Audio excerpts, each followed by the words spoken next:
transformation can be fertile ground for growing a healthy, lasting union.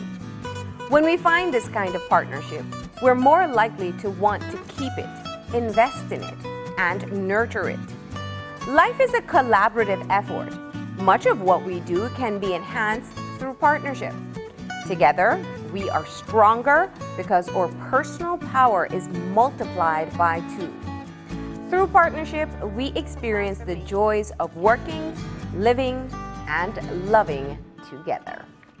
All right. Of course, that eye-opener seems like it was best fit for last Friday as we celebrated Valentine's Day. Definitely a great perspective at looking at a union. And speaking of which, it was a fantastic show on Friday. We had some great couples here who really gave out some advice, I think, that's helpful to people who are in relationships, who are in marriages, and were able to share their story and help us understand even more so how they make this partnership work.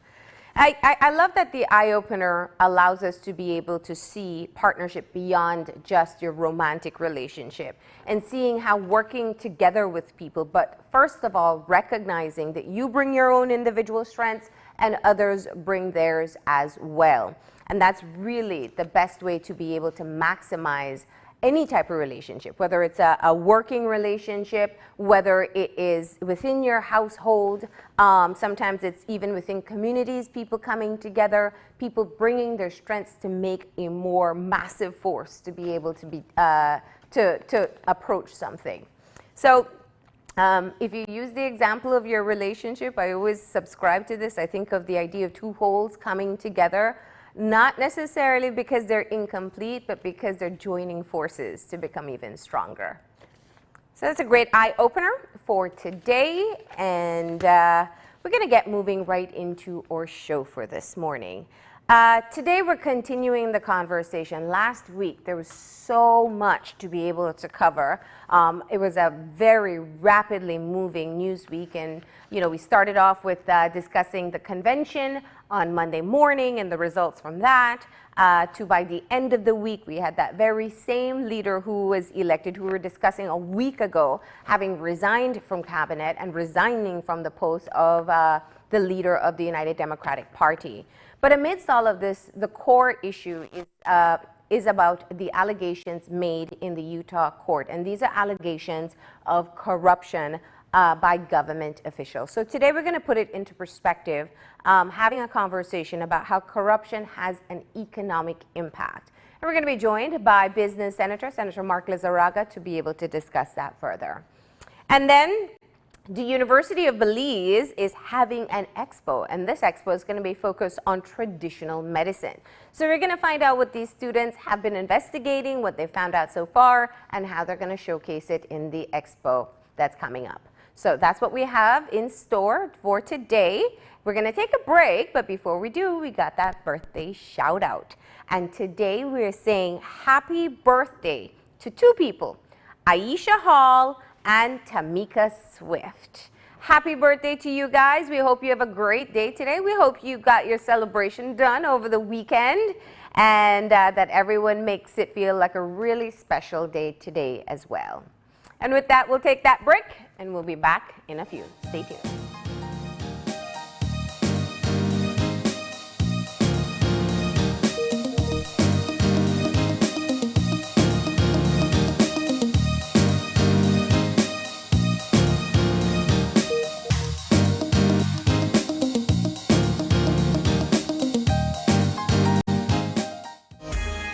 The Belize Bank introduces its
Sustainable Development Goals, which is to ensure access to water and sanitation for all.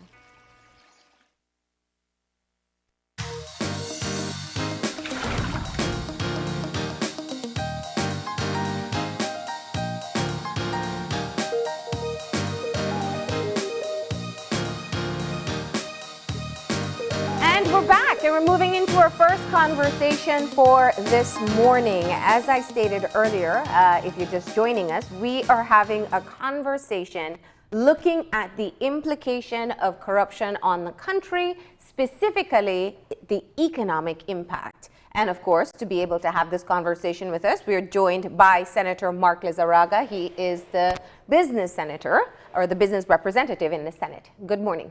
Good morning, Marlene, and thank you so much for this opportunity once again. Good morning, Belize. And it's a lovely morning. Yes, it is. And as people are waking up, I understand so are the unions. I'm seeing some messages on Facebook that the unions are gearing up for they're waking up, gearing up for some action. And of course, they're continuing with this championing that the teachers, the BNTU, have been championing. And good morning and welcome to the NTUCB and the PUC. PSU. PSU. Yes. Yes. So let me jump in there, because I think last week was just such a rapidly moving week, and I say it, and it still is an understatement. Things changed from the morning to the nighttime.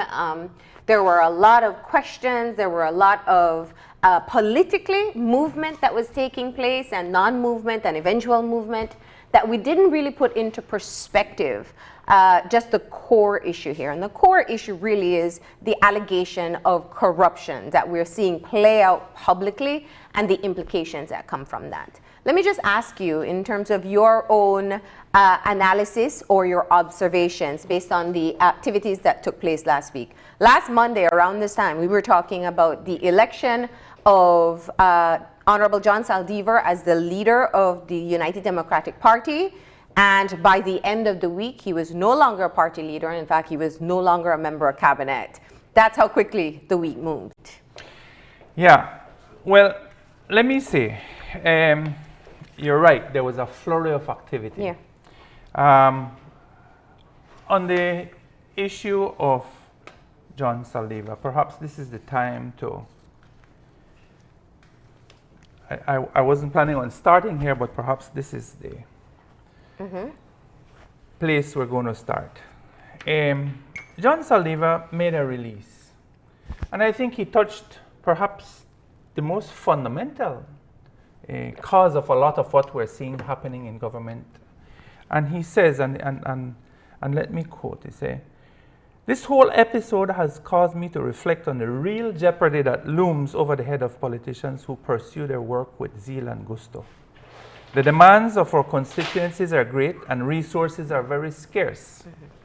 We politicians spend most of our waking hours soliciting money to fulfill the needs of our constituency. We knock on every door possible and we talk to every potential donor. So, there you have it. We elect people to office really to manage the affairs of the country, to manage ministries, to help improve our lives. But self-confessed, we're seeing here that politicians, for the most part, spend every moment of their waking hour trying to raise funds to take care of their constituency demands. And it is an area where we do not have legislation to regulate.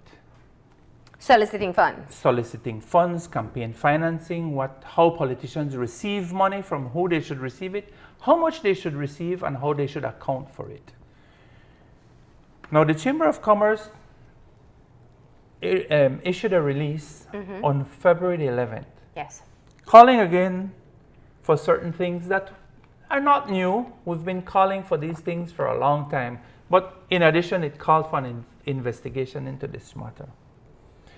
Why is this important? Because it seems that, at least at a cursory look at it, and as confessed by some of Mr. Saldivar's colleagues, that while he claims that this was a political contribution, in fact, there was a quid pro quo because he was lobbying his colleagues to try and get a diplomatic passport for this gentleman. So that's a very As serious... stated by the Prime Minister yes, himself. Yes, exactly. His colleagues said as much.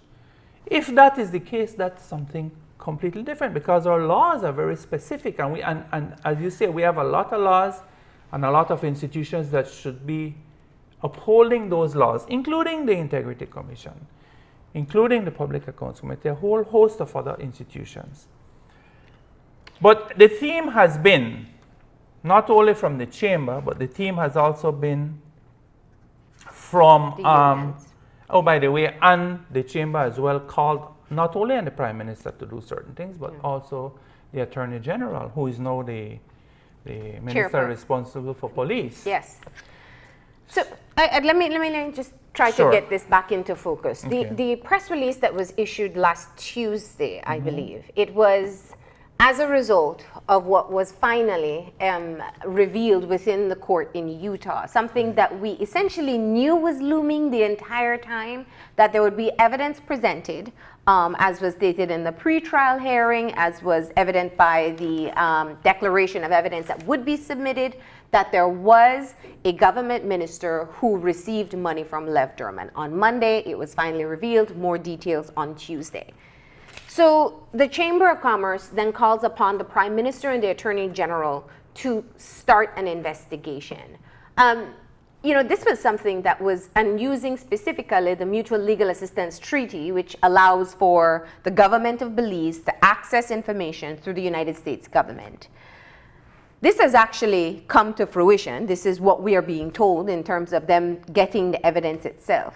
What we have not heard, and I can be corrected at any time, is whether or not the investigation will follow through, because the first press statement or public statement made by the Prime Minister was in fact saying that we'd seek the evidence to verify, because Honorable John Saldivar was still denying the allegations made against him. Well, first of all, let me say kudos to the press.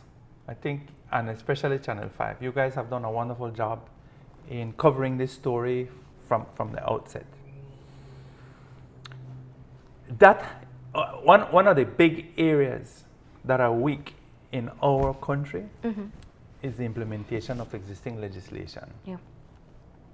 And the will to do so. We have seen this in many cases. It's yet to be seen if the people that are tasked with investigating will do so. But I want to move over and beyond that. I want us to look, yes, we can all agree that there's a horrible absence of the implementation of laws on the books, and we can touch those if you want. No, but my question is, what is the purpose of the investigation? Is it simply to reveal to the public how these funds were moved, why these funds were moved? I mean, there's a serious allegation here, and we don't know the sequence, the $50,000 that should have been received in cash in Miami, whether it was moved into Belize, how it was moved into Belize. Has any investigation proved fruitful in this country for any political person that has been appointed? We have seen... But you were a part of the Senate Select Committee investigating the Auditor General's report. And we're still waiting on that report. But besides the report, the Auditor General continues to make reports, damning reports, about irregularities, about illegalities, about breach of rules, about breach of procedures. We're not following the Finance and Audit Reform Act, and I can go on and on and on and on. To me, the exciting thing about this week really is that people are beginning to wake up. The union has said some very, very strong things, right? And it's in line with following up along what the chamber has been saying for a long time. The union is saying that that the behavior that we have seen is contrary to regulations, is contrary to law, so another law being broken. The union has said that they're seeing a lot of things, that we have excessive political interference in the running of our public service, and we've known this for a long time. And I'm happy that they're saying it now, because it's been going on for donkey's years. They're saying that there's unequal treatment of public officers. People get special treatment because of who they're related to or who appoints them to the office. They're saying that there's intimidation and non-payment of allowances, monies that are due to them. But because people are being intimidated in the public service, and you use the money, you hold it back, you don't give them what they're just due because they're not saying or doing the right things. Ensure that corruption by ministers and public officers is reduced and eradicated. So they're admitting now that we have corruption and that ministers are involved in corruption as well as public officers. They're saying as well that the procurement processes need to be enacted properly to reduce corruption. These are all the things that we have been championing and saying. I'm so happy to see that this is from the Public Service Union now. And we're seeing that we should have an end of political abuse and victimization by ministers and ensure that we follow the regulations. So we have the laws. What we don't have is the implementation of the laws. And perhaps I'm happy that this week will be a week of much discourse and a lot of expectations and demands. You'll be hearing from the unions what it is that they expect. Yeah. I suspect that the chamber again will be coming out with a statement, hopefully, not only in support, but making its demands as well. And this is the time to do it, isn't it? It's political season. This is the time when politicians will be making promises, and we have to try and hold them to those promises. In all of this, the Prime Minister appeared to come out and do some things, or said, promise some action. Yeah. Well, the PSU again put out another release on the 13th of February and called it, it's merely a fly swatter, what the Prime Minister. So they certainly have not been satisfied with those things. That was at first with just the suspension. Right. Yeah, right. And that changed by the end of the week. As I said, everything that we can speak of, that they're changing scenarios that took place within the span of 4 or 5 days. Right. But what we did end off the week with was what you just mentioned, which was the call from the Public Service Union about corruption. And as well, the Belize network of NGOs. Yes. Put out a statement, and they as well demanded to know certain things, and they called again for campaign financing regulations and laws to be put into effect. Now, you said it before, and I think that's a great starting point. There's what happened politically. There's the fallout that has taken place there, and that was the headlines of the entire week. But there's also the actions that took place and the implications. And I think that part of the frustration that people feel is that when you hear tens of thousands of dollars being moved around without a known purpose, even if they say it's campaign financing, we still don't have proof. It's a frustrating situation for a country that, let's be honest, almost half is impoverished.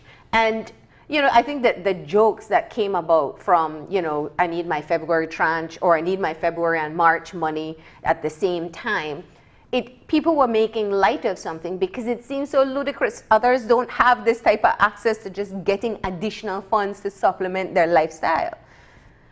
And that brings us to the core issue, which is where the economic implications in this country for corruption, and corruption goes the full gamut, from sneaking in something across the border to receiving illicit money to assisting in any other illegal activities. There's a whole long spectrum that we can look at. But when you see this as the business representative in the Senate, where do you think the corruption that we know and may not be able to prove, but that we know exists in this country, is hurting us the most financially? It is ironical that the politicians appear to be, or they claim to be, chasing all this money, all these donations, for helping the constituents, the very poor that really need it in a lot of instances. And they're giving them this fish, or they're giving them a piece of bread, throwing crumbs to them. When really these people are put into power to govern the affairs of our country. There's enough evidence and there's enough scientific research that the people that truly suffer the most from corruption are the poor people, are the poor, because they're denied a lot of the basic resources that they need. They're denied access to a lot of the services that the government should provide and that don't.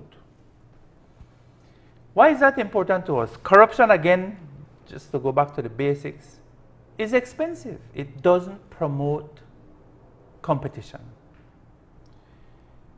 When people get special favors or have special access, whether it be to contracts or to jobs, positions, whatever, then there are favors there. There's almost like, you do something for me, at some stage I'll have to do something for you. And you're not encouraging that competitive spirit that any economy needs to truly thrive. As well, when we have bloated expenditure on the part of the government, and the government needs resources to recover those expenditures, it translates directly to higher taxes, higher prices, higher price for gasoline, higher price for everything that affects all of us, and especially the poor people. So it's a double-edged sword, it cuts you coming and going any way you take it. One, it kills competitiveness, and two, the whole atmosphere is described as being one of distracting. We cannot focus on the work that we have been sent to Belmopan to do, because our full time, all our waking hours, is spent trying to raise funds. To help constituents. To help constituents is the excuse. Well, I would say we should call upon constituents to see how much help they've gotten so far. I agree, and all of this is a part of campaign financing regulations that I'm sure will be included in any call for campaign finance regulation. It's a must. It's absolutely a must. And as a part of this reform as well, we have to look seriously at institutionalizing, I believe, the way we help people in this country, so that politicians don't spend every waking moment trying to take care of your light bill, or trying to take care of your school fees, or trying to take care of your baby baptism, or the funeral for the person, for the expenses for the funeral and the caskets. That is not the job of elected politicians. It might keep you in office, as we've seen, right? But it corrupts that. The very premise of that is that I don't have the resources. Government resources are not allocated enough for that. So I have to do this search for anybody and everybody that will willingly make a contribution to me. No. We've seen where that has led. We've seen where that has led in so many instances. This statement and the portion that you have quoted specifically, some will just see as a cop-out. It's an excuse to be used. But the truth in what is being said, and I think that's what you're highlighting here, is what area representatives or elected officials are saying their role is and what they're actually supposed to be doing. Now, if you have a functioning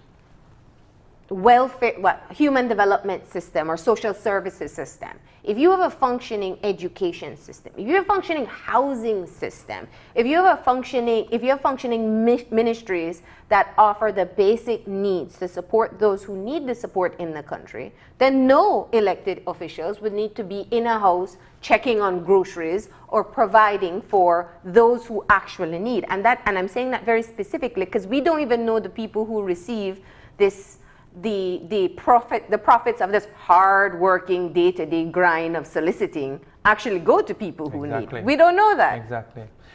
And the Prevention of Corruption Act, Chapter 105 of the Laws of Belize, it's very clear. It says, it speaks to an advantage, and it defines advantage as including any money or donation or gift, or loan, or fee, or reward, valuable security, or property in the value of over $2,500. It says several things. It says, first of all, you must declare it to the Integrity Commission. It would be very interesting to see if all these hundreds of thousands of dollars that we keep hearing about being given to politicians either by money or donations or a gift or property. How many politicians we have seen selling property in the Pine Ridge and selling property and having possession of large tracts of Or property? using the social rate. Did you know there was a social rate for, I never for know land? that. I didn't know that there was even a policy as such.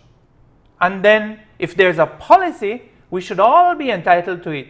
The minister shouldn't get on TV and say, no, I'll give you a piece too for keep you quiet or for whatever, for appease you. That to me was, it's typical of the way they feel that they are entitled to dispose of public assets. I'm grateful. And if you have a policy, it should be for everybody, not for those that are of the right color, of the right families, or to appease a person, or to for appease any somebody. reason. Yes, exactly. Yeah.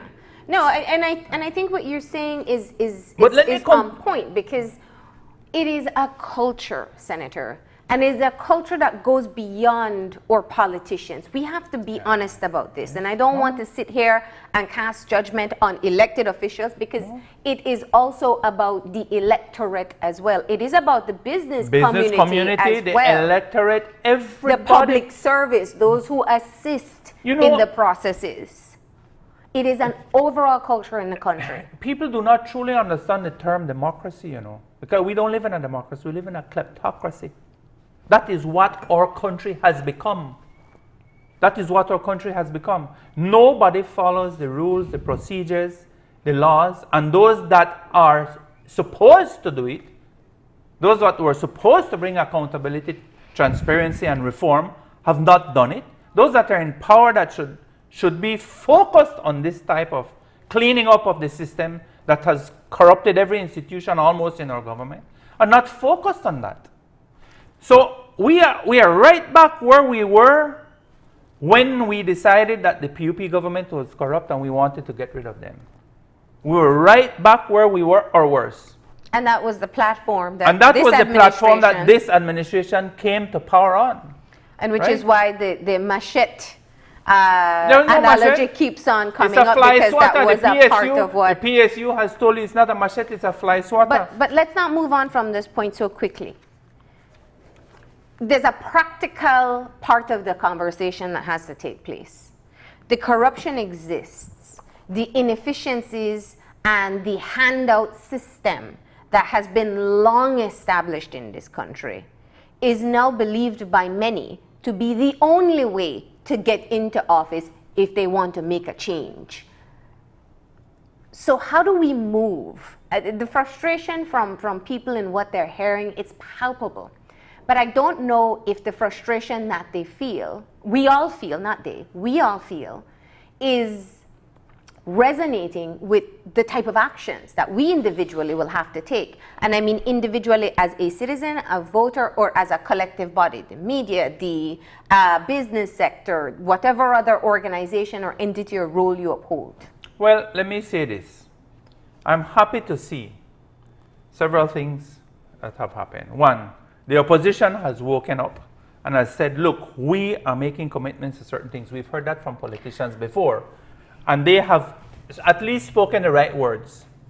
Now, how do we hold them to that? That's right. It's no different than the machete. I said many things, right? Mm-hmm. That's but one.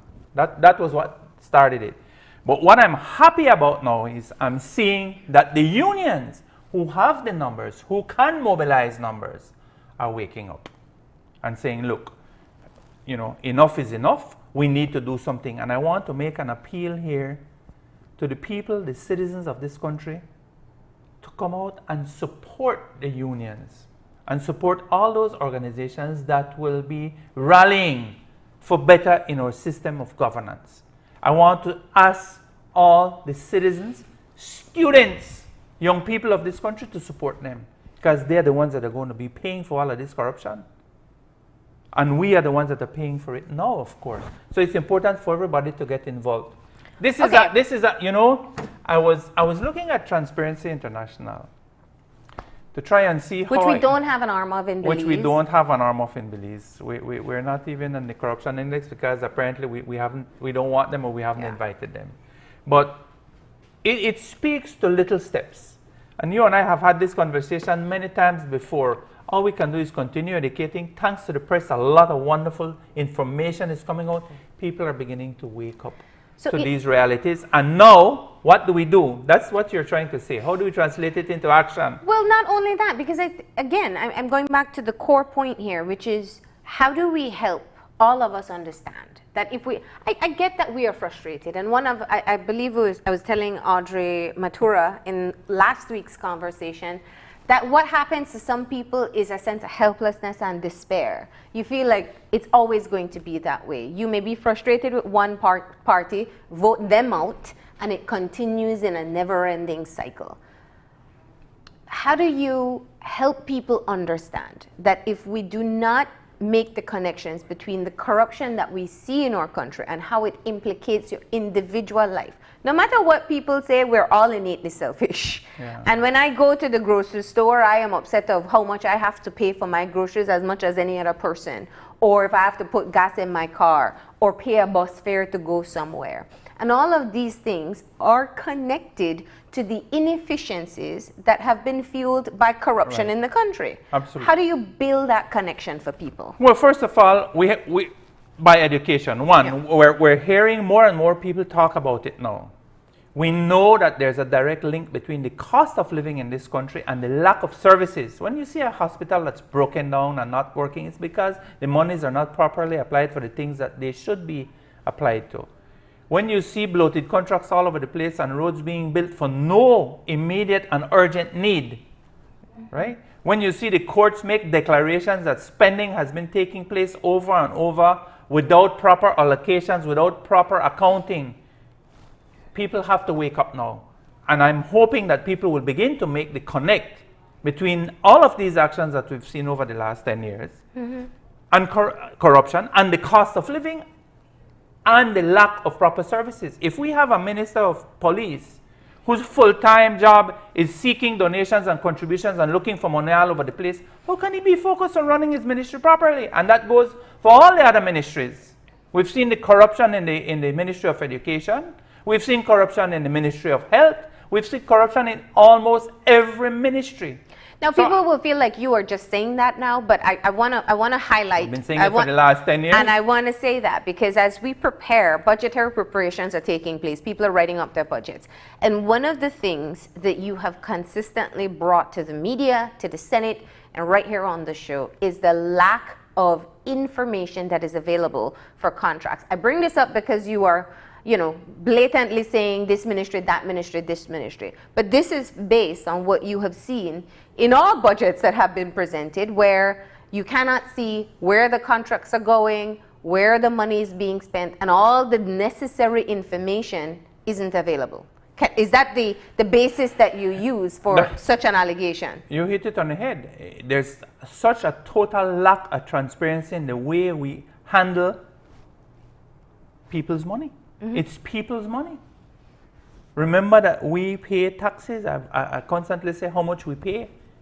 It affects the cost of living. The taxes affect us in every way. We pay for it, and the least we should expect is some accounting of it. Tell me, why it's important for you to spend it here, and what are we getting for it? Like I tell you many times. And why this contractor? Right.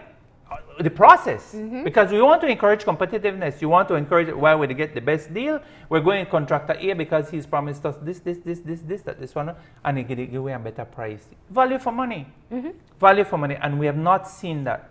If you're going to be disposing of large tracts of land, and then the next thing you know, ministers they sell land in the Pine Ridge, after you kick him out of office for selling passports to somebody in jail in Taiwan, something wrong, man. Something wrong. What entitled him to that piece of land and not you? Right? And we've seen this over and over and over. And this Prevention of Corruption Act, which the Integrity Commission should be, monitoring or reporting should be done to them, speaks to all of this. It speaks to bribing. It speaks to bribing. It says any advantage. Remember what's an advantage? A loan, a gift, right? Property, all of that. He say, to induce that person to do something for you, acting in his capacity as minister, is against the law. So if you give somebody a gift because he's getting a passport for you, or if you give somebody a contribution, big contribution because you want to give him and all the family visas, that should be reported, and it's against the law if there's a quid pro quo. So we have the laws. We don't need UNCAC, you know. We don't need no UNCAC. What we need that just for make the people in charge of implementing laws in our country implement the laws that way. I would say we have too many laws. Too many clouds. We need to start total legal reform, simplify the laws, and simplify who responsible. In fact, we know who responsible. And maybe shield those institutions that should uphold the law. Because this thing, our system of government, is not working. We have too much power at the top, and when that power is corrupt, it protects everybody underneath it, and nobody gets convicted. I was reading a release the other day when they talk about people where they go to jail for thief little things, $5, $10, $15. Those are the people that our system is prosecuting, right? The people that commit small offenses, and the people that commit major offenses under our law, what happened to them? Because they're properly affiliated with the right party in power, nothing happens to them. And this is not today. So we need to wake up. Thank you, BNTU, for waking up.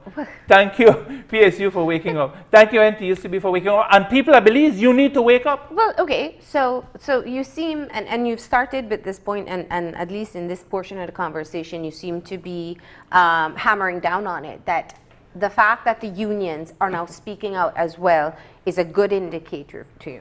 But you also said it to yourself.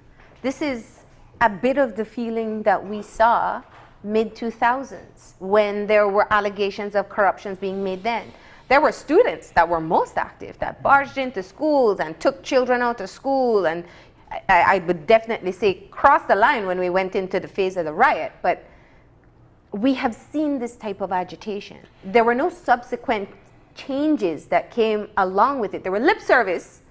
There were reforms made within the legislation. In fact, the latest reform has just been solidified in the court with the spending that government did, with actually the ruling saying, well, go back and fix it and make it retroactive.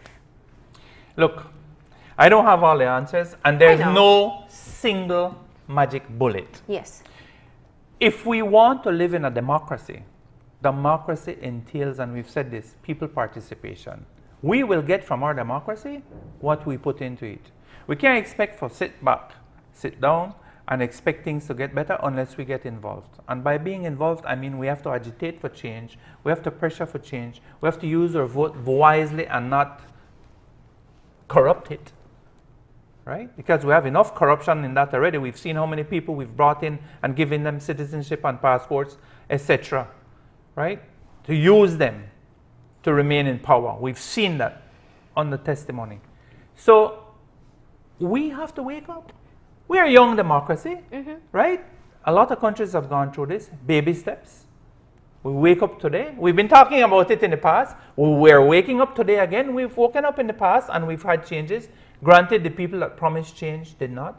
We have to become more educated. The press has become a lot more vigilant.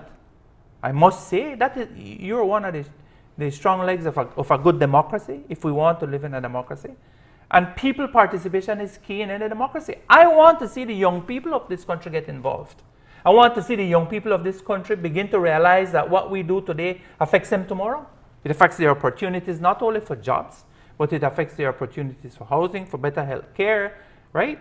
For a safer environment. But also the cost of living that they will face in the future. We haven't talked recently of where we are in terms of debt. We'll talk about that soon when budget come up. Budget they come up soon. And how that has an implication. I mean, there's a debt that individually each one of us carry already. Over $10,000 per person, I was going to say, at the last count, we were looking at each individual citizen owing to the external community $10,000. Right. This isn't about your bank loan. This is what we eat individually. Relation, yeah. Man, woman, And child, old man, old lady when they work. So when you bring that down now to only the productive people in our society, the people that work, the people that earn, right?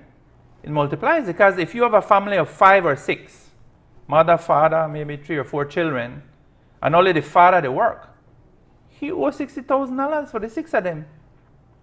You see how it magnifies, and you see why we should be interested. Now, a lot of people in our society are so taken up with just living day to day that they can't involve. And we see the ministers day to day, they are involved in only trying to get money. So the reason we're here, quite frankly, make a wrap up this segment if you want, is that those people that we sent to Balmopan, it appears, full time, are dedicated to fundraising and not ministry managing. Yes. We're going to come back and continue this conversation. It's not over yet. No, it's you not. said very clearly, and I think this is a critical point. You said we don't need the UNCAC. That's a very interesting statement to make. But your point is that we do have regulations, we do have laws that can help us to get out and move our way out of the systems that we see. We'll be discussing some of those after the break. So please stay tuned.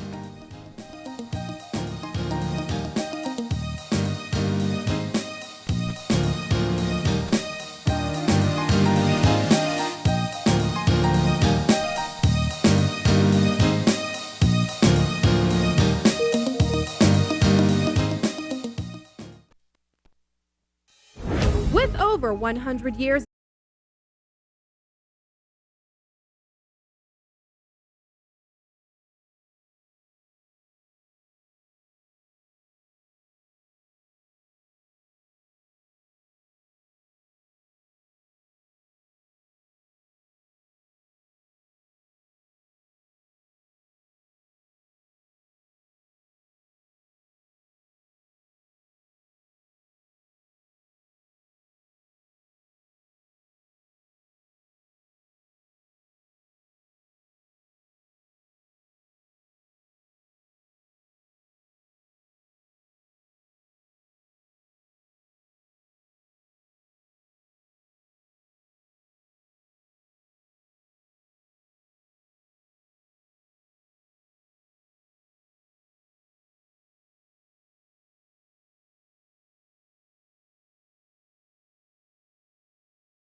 we're back and we're moving into the second part of our conversation for this morning.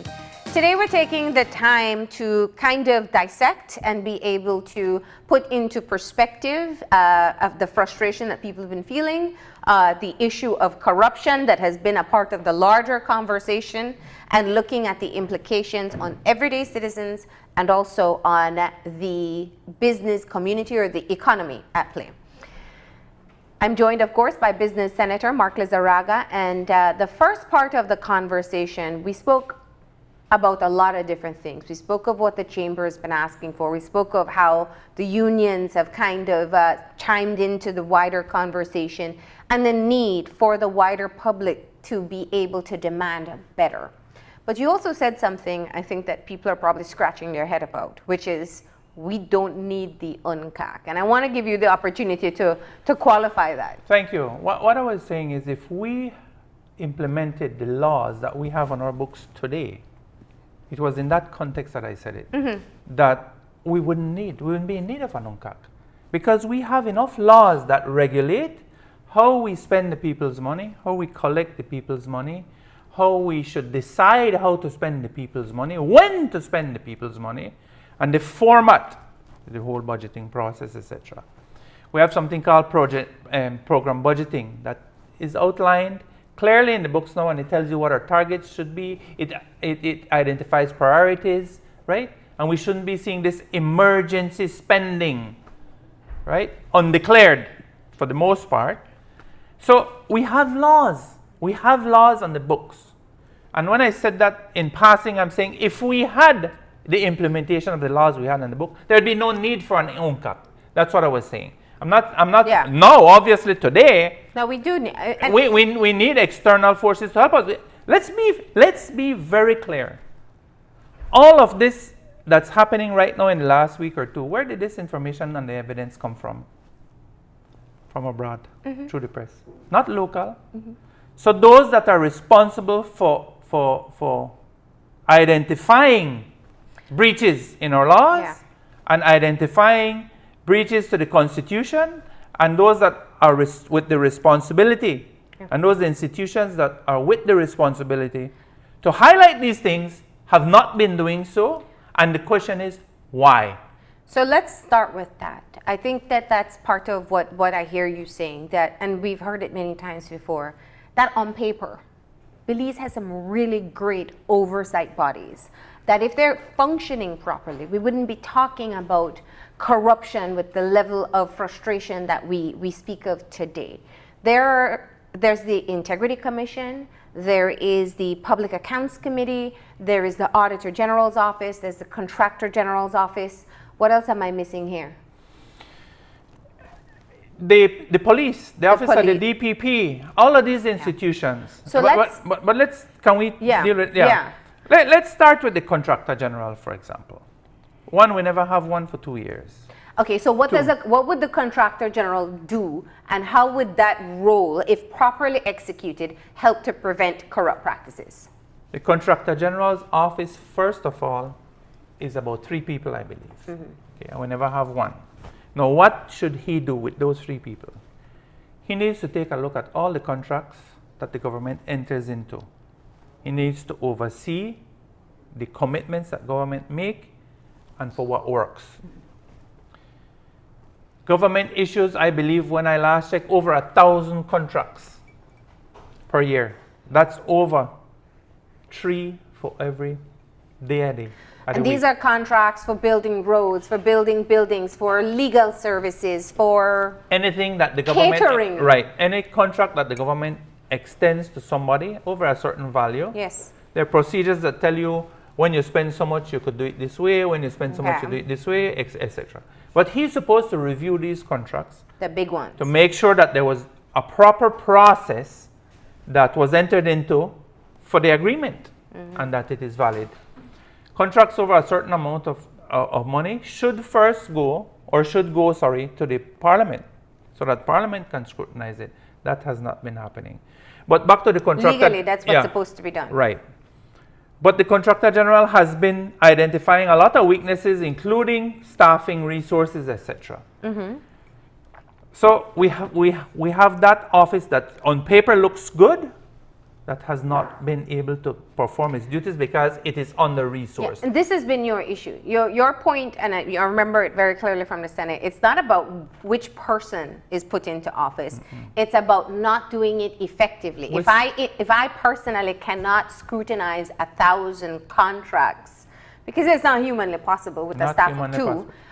because And I'll some have of those to documents this big, scrutinize see? it, but also follow through with implementation and timelines and quality of work. Right. So your issue with the last naming of the contractor general was not so much about who it was, No. but the fact that it's We're just setting him for up to face fail. value. That office needs an attorney to help him. That office needs engineers to help supervise the works to make sure that, look, you said in your contract that this block, Yeah. right?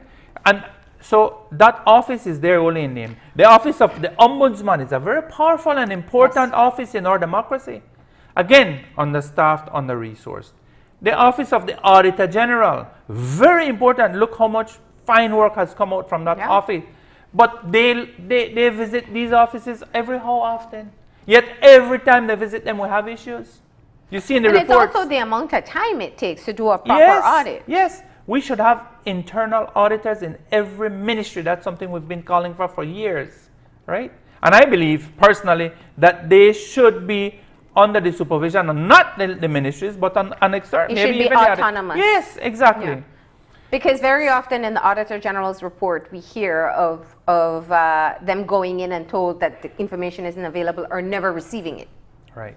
So, look, let's go back though. Yeah. I want to get through all these different institutions. Let's talk about the Public Accounts Committee. That's there. It's functioning. The Public Accounts Committee.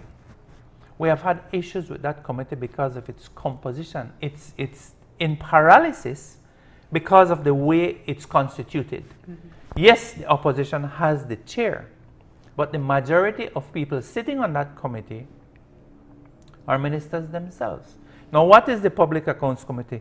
The Public Accounts Committee is that committee set up under Parliament. It's the only one set up that is chaired by a member from the opposition, that the Auditor General reports to.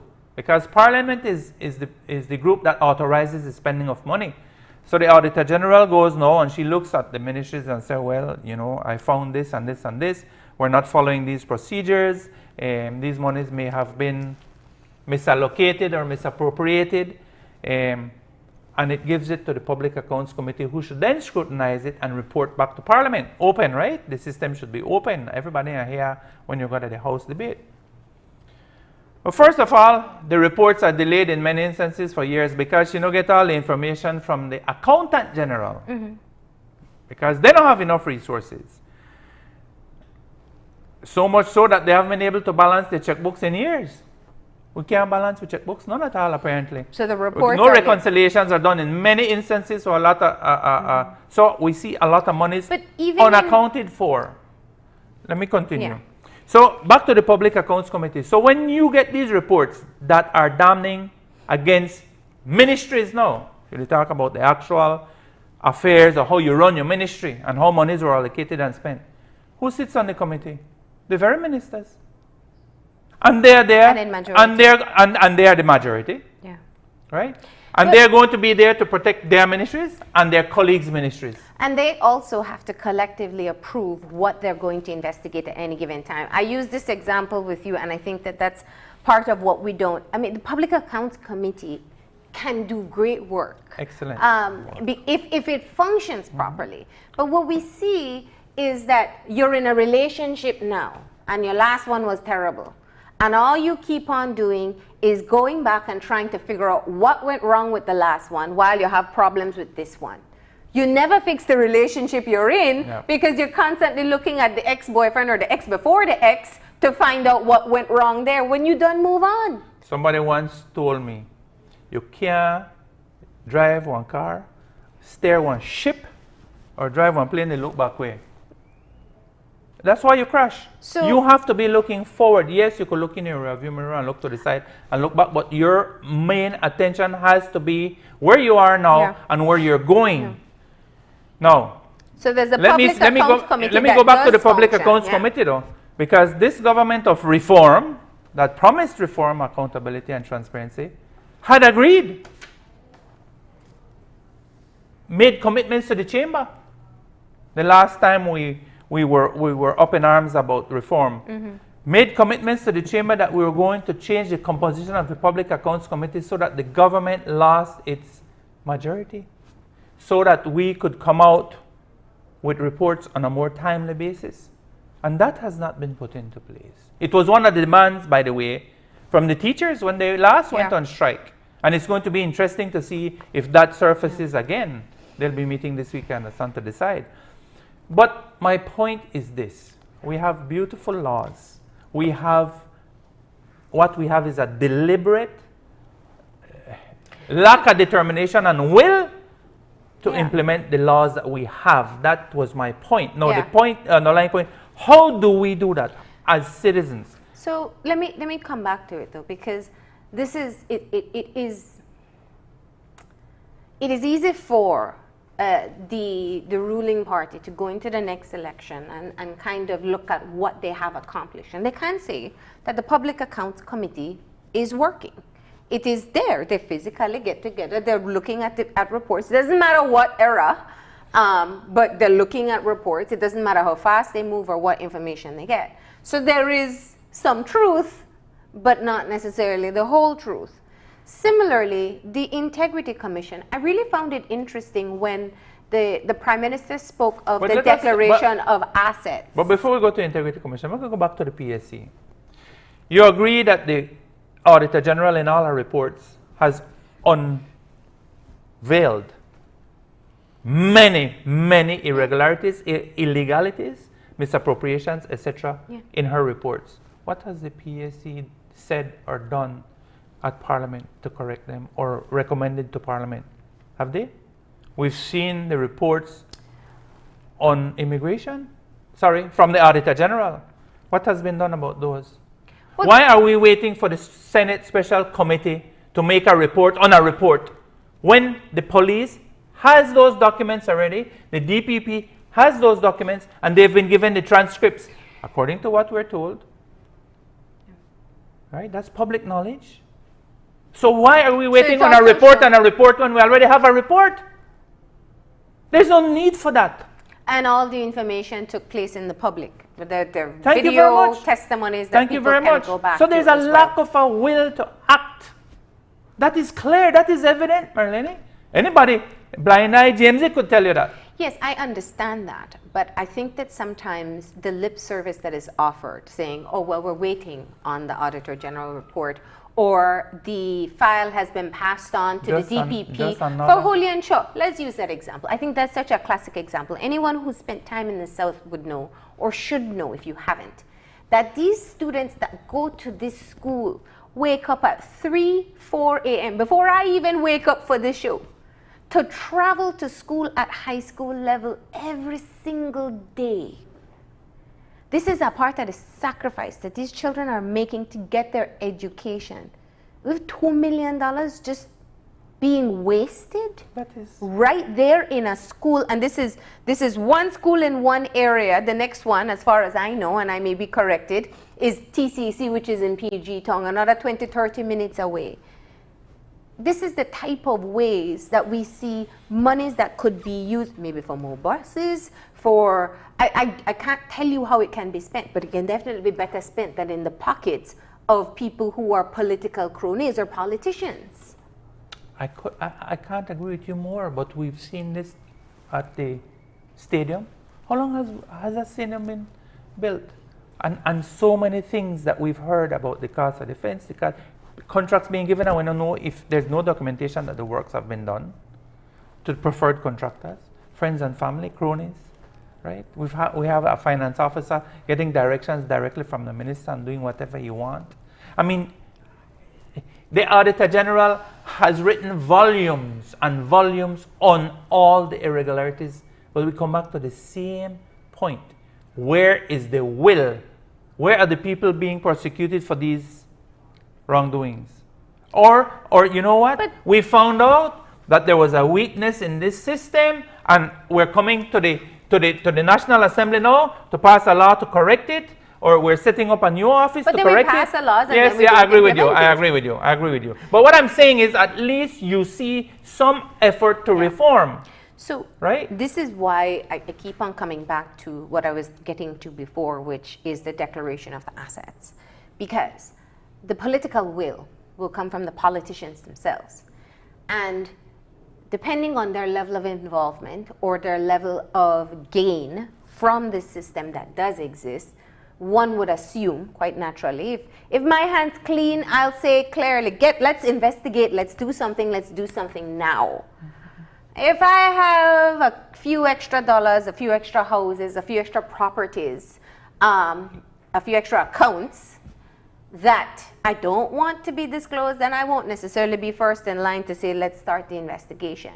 Which is why the declaration of assets is critical. You declare your assets as a senator. You're supposed to enter in. And I don't collect no money, nor spend no money on behalf of You are government. supposed to say, here is what I have in my account before I entered into office. $400,000 in total assets. Let's say, if you're a very good businessman or woman, when I leave office, what I should have amassed during that time should be on a practical level, because my only job then is to be an elected official based on the salary that they receive, which is, they have salary and allowances. The salary and allowances that they receive. So when I look at what I have gained over that time, even if I am the best saver and I live like a miser, it should make sense. Well, they could have investments need the too, but- declaration. Okay, but your so point- you're growing Yeah, wealth, all right. right? But it must be reasonable. That's why you Yes. have the declaration Yes. on a yearly basis. It's again, But what we haven't said is that the declaration of assets did not take place from 2000. I can't even remember when was the last one that took place. When did it start? I think the law was somewhere around 2008, 2009, Yeah. right? The Integrity Commission, that law was passed. But your point is right. Your point is right that the law is very clear. You're supposed to declare your assets for the year before you get into politics. Right through all those years that you're in politics until the year that you leave politics. All right?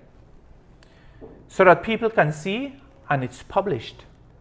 It's published in the Gazette. But for many years, we couldn't form, supposedly, this Integrity Commission because nobody wanted to be a politically exposed person because they themselves had to file, to declare. Yeah. Which is a travesty in and of itself. Anyhow, now I understand that the Prime Minister said, well, we can't go back and look at all of the early years because we never have a commission. But the law doesn't say that you should only file when you have a commission or you should only file when you have a board. The law is very clear. You should file from the year before you get into politics till the year after. How many, let's be real, man. We live in Belize, we know everybody, we know one another. How many ministers we've seen gone from rags to riches? How many ministers have we seen that? Well, happen with? they could use the same excuse the same reasoning you just said. They have assets. Well, fine. Then you declare them so people could see it. You know, I have a store, I have a whatever. You know, but the laws are there, and even so, if let's say they have one business, they have to declare if they're getting contracts from government. You know, the laws are very clear. You have to report to the Governor General. You know, you shouldn't do so and so and so and so. We have the laws. But your point is this, that it hasn't been done. And we need to ask ourselves, why do we allow that? Because this was a fantastic piece of legislation. Yes. That was put in place as one of the many checks and balances. Well, but I how think many it's laws we've seen that the very government has put into place that they ignore, they break it. Or when they break it and they get catch, you have to carry it in a court, or they pass a law to change it. Well, and I think my point goes beyond the fact that this system has failed. The Integrity Commission has not been able to do exactly what it's supposed to do, which is ensure that we have people of integrity in office who will see the level of corruption and say, well, let's get the public accounts working. Let's make sure the Contractor General's office is fully functioning so we can be able to stop or reduce the level of wastage that we're seeing. But if you don't know, if we don't publicly declare that my hands are clean, and the only assumption is that if you are not jumping up for this cause, then maybe your hands aren't. Yeah. It's a part of what can be the impetus to keep everybody else accountable, if I have to be accountable.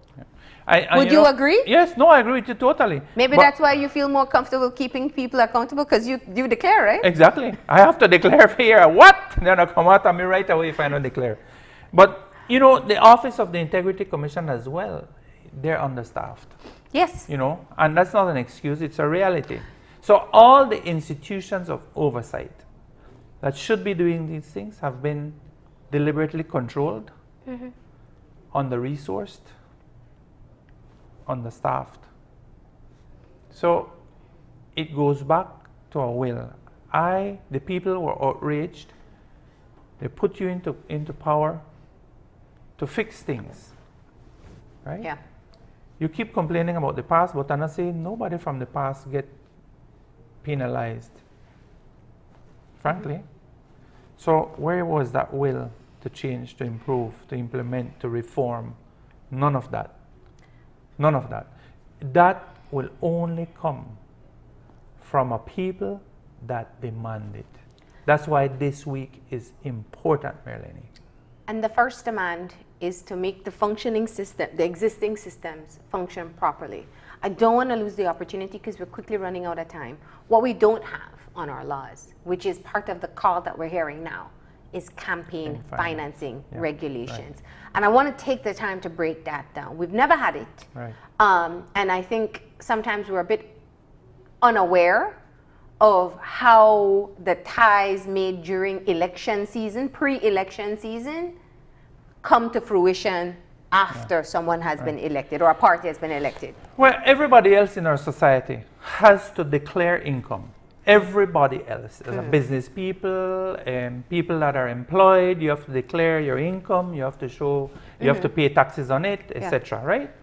And it's a travesty that the people that control the biggest budget in the country, the politicians, are not being asked to declare their financial contributions.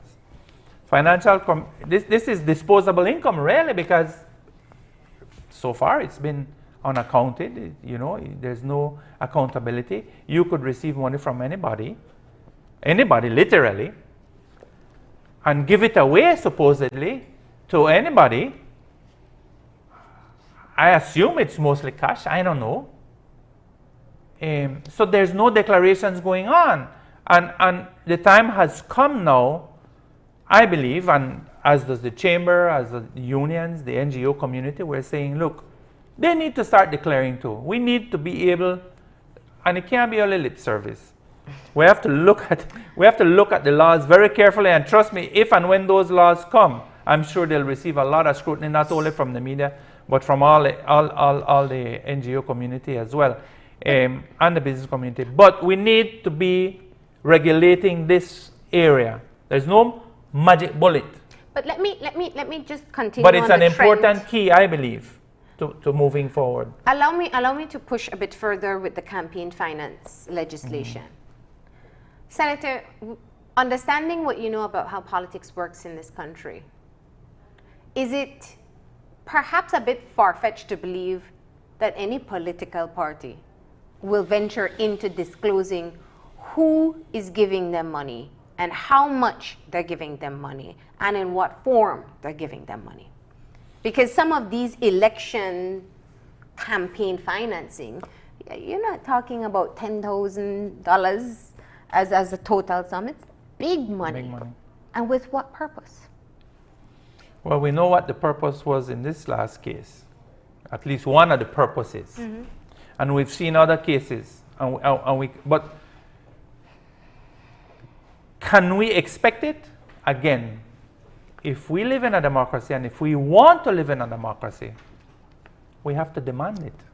And we have to be willing to do whatever it is to ensure that we get what we want from our democracy.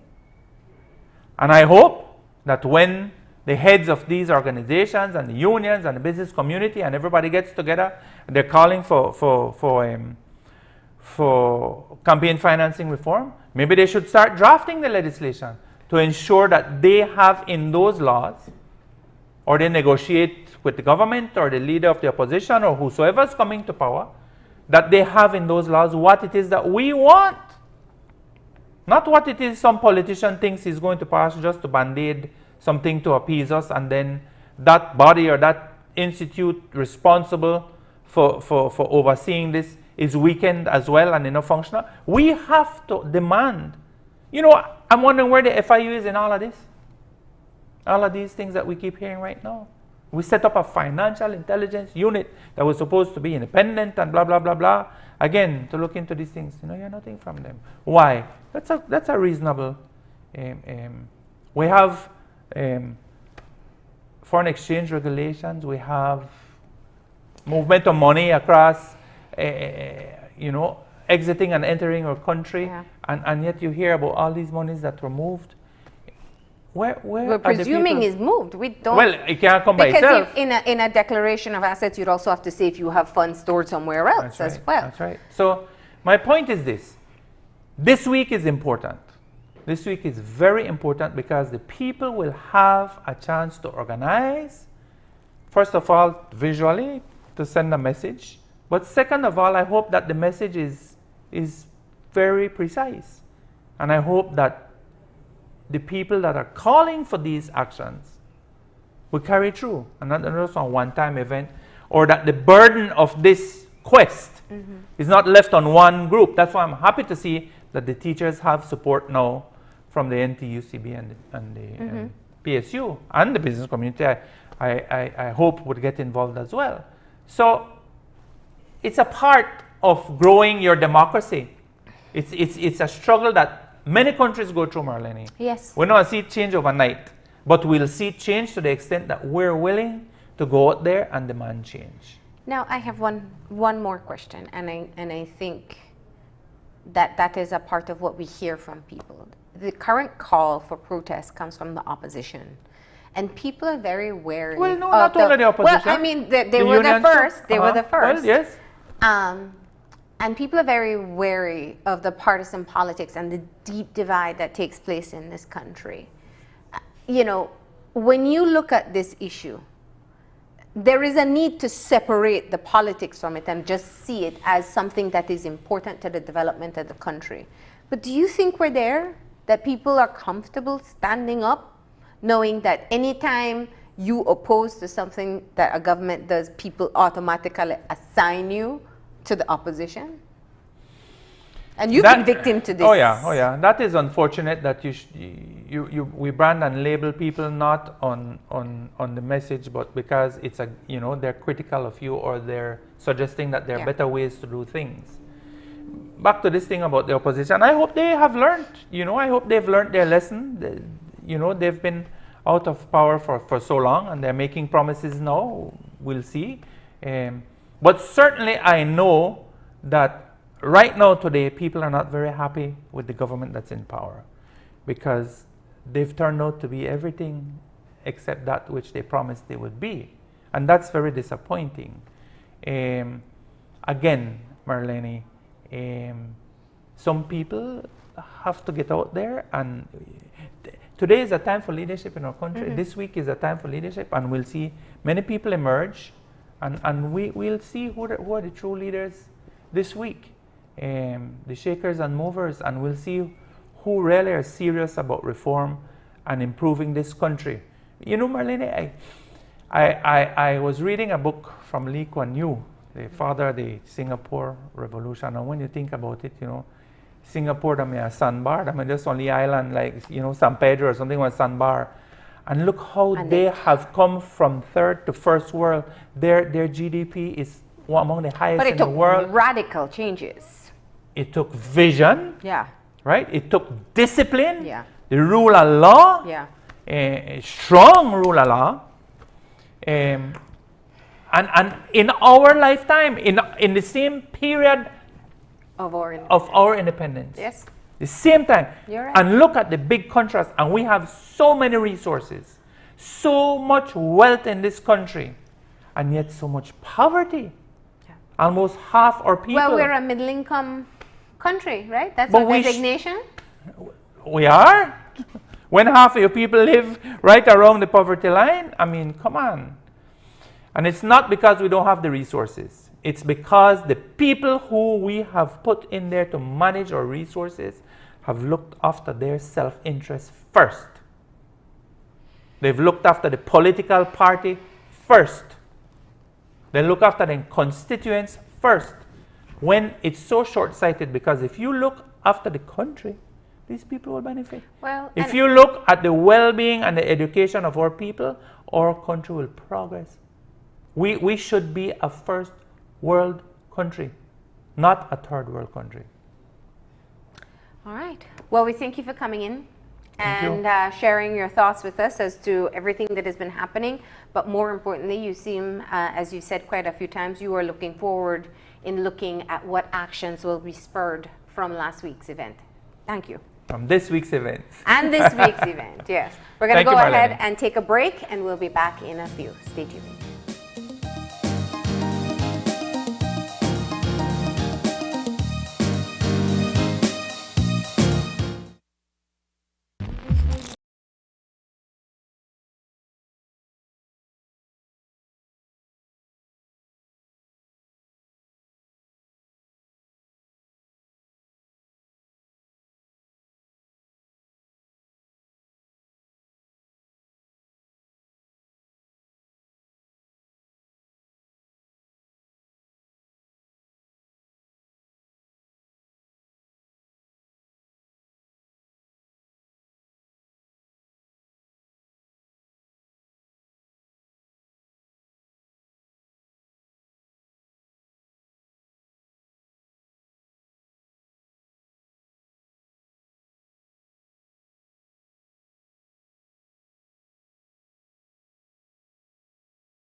we're back and we're moving into our final conversation for this morning. Very interesting event that is going to be hosted in March. It is a traditional medicine expo, and we have with us 3 representatives of the University of Belize's Pharmacy Club. They're also pharmacy students as well. We have Alexandria Smith, who is the vice president of the club. We have Chantel Andrews, who is one of the members, and in the middle we have Christiana Peterson, who's also a pharmacy student as well as a member of the club. Good morning, ladies. Good morning. Okay. Traditional medicine. So here's the first thought I had when I read about your expo coming up. You guys are pharmacy students. You're talking about drugs. You're talking about the new age drugs that you create in pills and bottles and administer. Where does the interest in traditional medicine come from for the pharmacy club?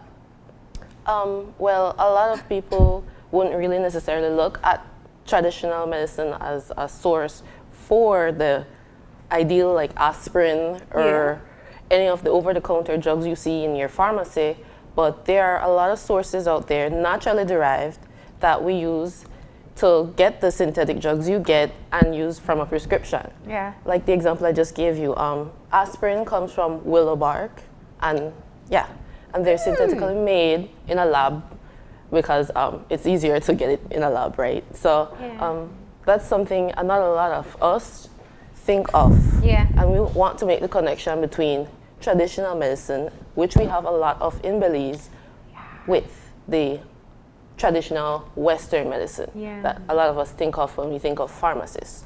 That's such a key point, because I think people usually think you're either subscribing to one or the other. You're either into traditional medicine or you're into Western, what they call Western medicine.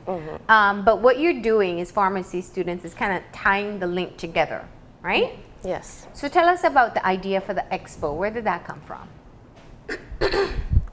Well, basically, since this semester we're taking pharmacognosy and pharmaceutical chemistry, which is being taught by Mr. Yusuf Abubakar and Mr. Danladi Husseini, they have decided to work with us students to organize a traditional medicines expo, like you have already mentioned. This is basically for us to establish a relationship to collaborate with the traditional healers and scientifically research into what they have that is working. That is working in hope of us discovering a new drug. So it's just basically for the benefits too of the public also gaining knowledge from herbal medicines. And So you're trying to get the well-known traditional healers in Belize to participate in the expo, right? Yes, ma'am. You've done some investigation. You found some of them so far. Tell me about that experience.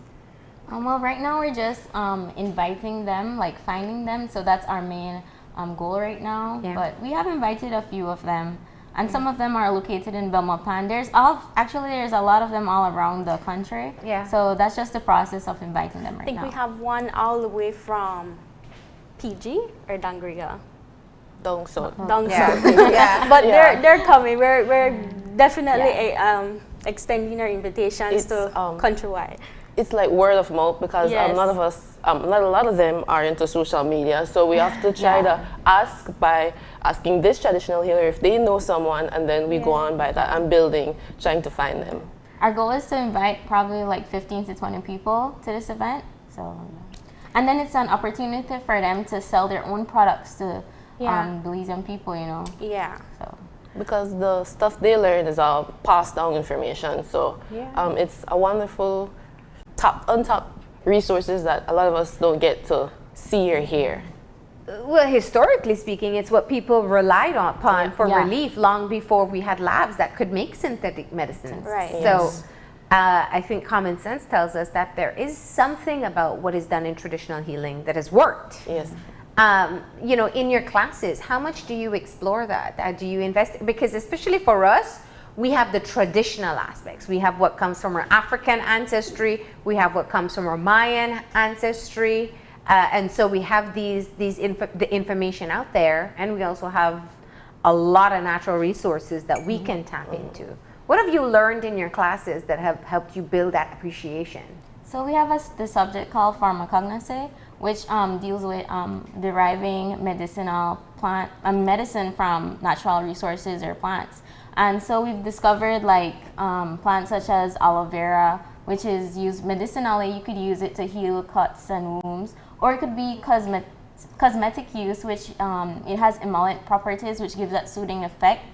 Or it could be used as scars, you know, you could use that too. There's beets that help you build blood. There's, Beets? Yeah. Okay. Yeah, beets. We're just sucking all the information out of you now. What else can we use at home? Yeah. You know, there's garlic that helps to lower blood pressure. There's a soursop, which can be used as a laxative if you eat it.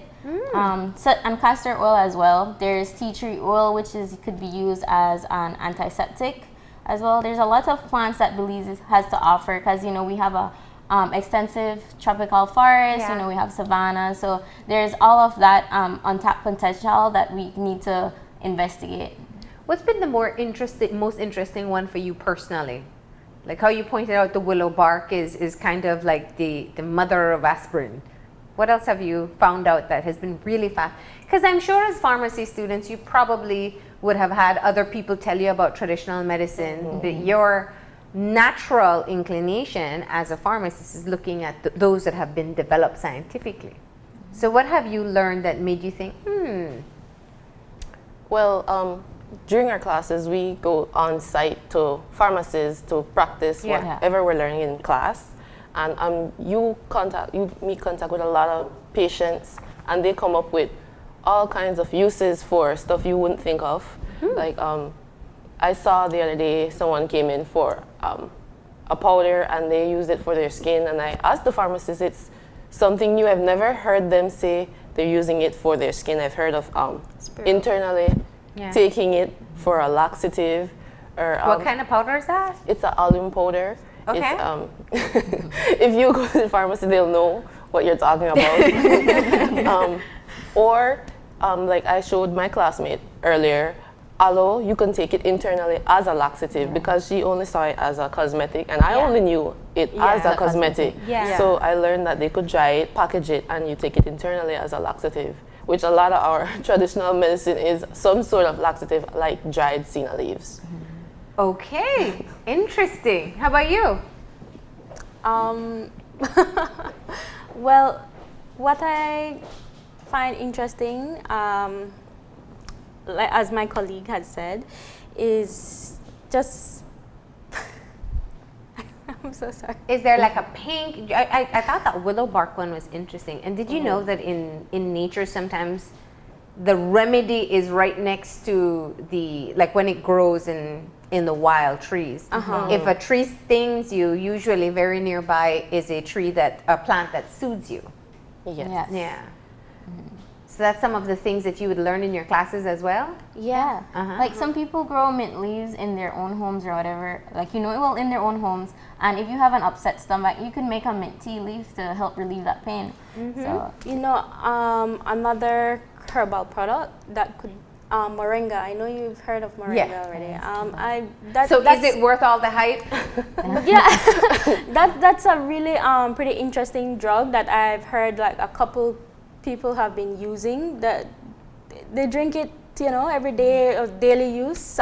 Every morning, like for example, my in-laws, they boil it with ginger, and they take that as a tea. As a tea every morning. They drink that as a tea, and so far they say that it helps them. It helps them. I guess it helps them to build their immune system, and to also for blood pressure, if any, on cholesterol problems. I guess moringa is a very useful herbal drug. You ladies have just made a lot of, especially our elderly population, very happy in confirming as pharmacy students that some of our herbal remedies and traditional remedies do work. I've been hearing about ginger and garlic all my life.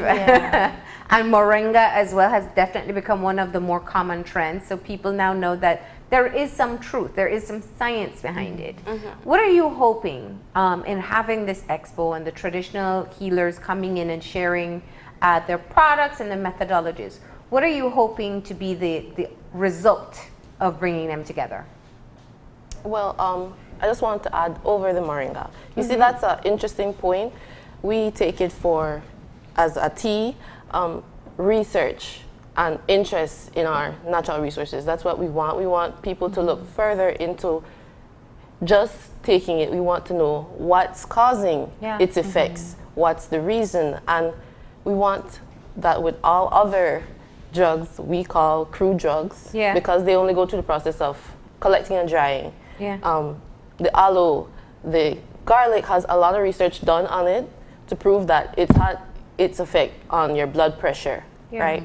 So we want everyone to take an interest. We don't just want the older crowd to be interested. We want everyone. So you want to see studies done, yes, looking at what some of these healers will be putting forward. Exactly, because for this event, we want to create awareness because there is a lack of cooperation and partnership to actually further investigate these studies. So it's just to show about that.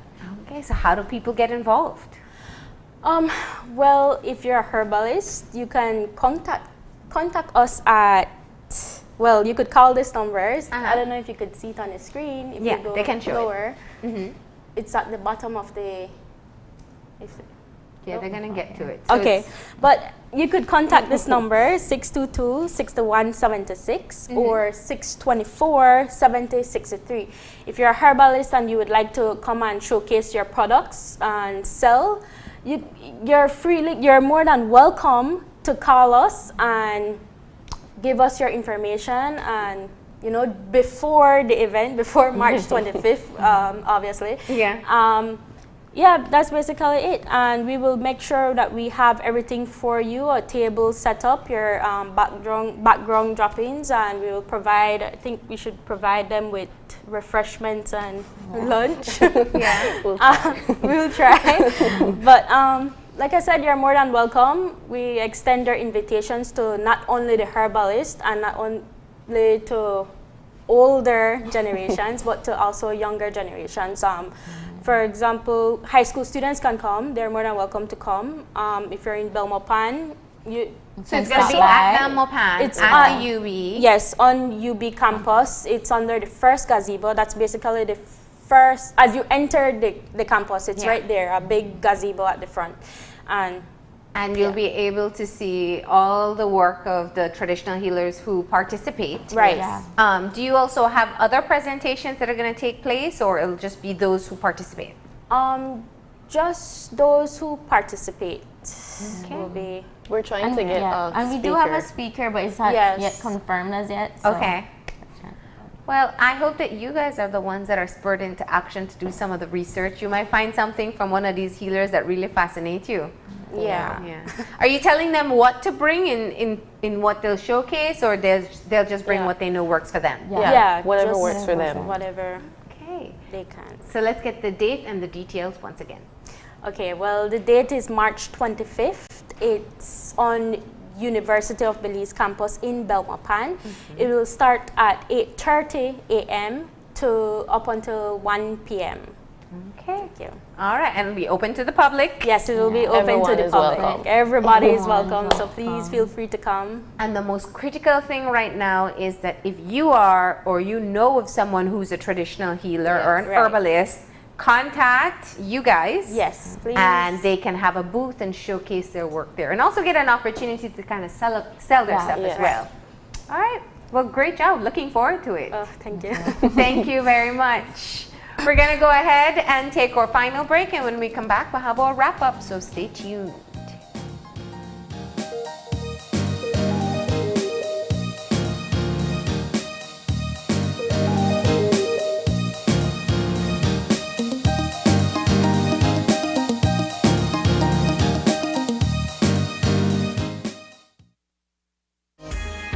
The Belize Bank introduces its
And we are back. I want to say thank you to everyone who tuned in this morning. We had two great conversations. First of all, I want to say thank you to Senator Mark Lizarraga for stopping in. There has been a lot that has taken place over the past week and that we're actually looking forward to this week as well. The key thing is that we are able to learn the lessons from what has taken place and speak out and speak up about not having happen or continue to happen in our current environment. We also want to say thank you to the university students who came in. They're having a traditional medicine expo. They're actually from the pharmacy club at UB, and they're looking at being able to recognize the work that's done by herbalists in this country. If you know an herbalist, or if you are an herbalist who would like to participate, you can contact the girls at the university and participate in the expo coming up next month on March 25th. But that's all the time we have for today. Remember, if you want to contact us, send us an email at oye@channel5belize.com.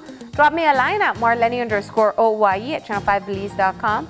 Find us on Facebook at Open Your Eyes BZ and on Instagram at OYE Belize. And remember to tune in tomorrow morning at 6:30 when you open your eyes to start your morning right. Until then, keep your eyes, your mind, and your hearts open. We'll see you soon. Enjoy your day, Belize.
Open Your Eyes was brought to you by the Belize Bank, our country, your bank.